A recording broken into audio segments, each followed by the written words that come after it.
Et je crois que vous avez aussi subi des moqueries de certains camarades parce qu'il y a encore une connotation homosexuelle qui entoure ce sport. Bah, Le elle existe encore un peu aujourd'hui, de la manière dont certains patineurs doivent s'exprimer pour séduire le public ou les juges surtout. Mais moi, à l'époque, effectivement, on me disait que c'était un sport de tapette, hein, tout simplement. Donc, j'étais effectivement pas mal montré du doigt. Je disais pas que je faisais du patinage parce que systématiquement. Et comment vous le viviez alors? Bah moi, je le vivais pas comme une insulte ou comme quelque chose de problématique, puisque je savais que ce sport, si je l'avais choisi de continuer en cette voie-là, c'est que c'était un sport difficile. C'était finalement plus masculin qu'autre chose, parce que justement, il fallait de la force physique, mentale, cardio. Et quand je disais que les mecs ils me traitaient de tapette, je dis bah viens sur mon univers et je vais te montrer que c'est pas un sport de tapette. Vous n'avez pas souffert de ces critiques alors? Ces moqueries? Non, enfin, j'ai pas souffert parce que j'ai gardé ça en moi en disant que mais c'est comme des copains qui faisaient de la danse. Personne disait les danseurs, ils disaient pas qu'ils faisaient de la danse.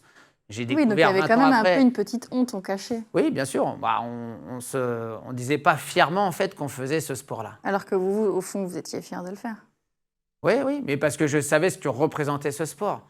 Et c'est seulement quand, à un moment donné, je suis devenu champion de France Espoir et qu'il y avait un journal à Colombes qui s'appelait La Voix populaire, où là, j'ai eu ma photo en première page et qui disait C'est la médiatisation. le petit Colombien devenu champion de France à 10 ans, tata. Donc, à partir de ce moment-là, en fait, il y avait une reconnaissance de la ville envers un champion de leur ville de Colombes. Du coup, les plus jeunes, les enfants, ils se sont un peu plus calmés alors. Bah, c'est ça. Après, j'étais plus la fierté de la ville. Donc, j'étais plus catalogué. Et là, il n'y avait plus de honte. De toute façon, vous ne pouviez plus le cacher. Oui, déjà là, c'était mort. Puis après, l'important, c'est qu'en fin de compte, avec les reportages qu'on pouvait faire sur moi, que ce soit en photo ou quoi qu'est-ce, on montrait des photos. Il y avait des photos qui étaient faites où on montrait justement plus le côté masculin de la discipline que le côté un peu efféminé. D'ailleurs, bon, j'ai aussi mis, moi, des tenues en lycra, hein, avec des strass et tout ça. Donc, c'est vrai qu'à un moment donné, à 14-15 ans, quand tu affirmes un peu ta sexualité ou ce que tu veux être dans la vie, c'est pas facile. Donc, j'ai changé à ce moment-là, oui. J'ai pris les costumes un petit peu plus genre Conan le barbare et des choses comme ça. Vous aviez, à cause des enfants?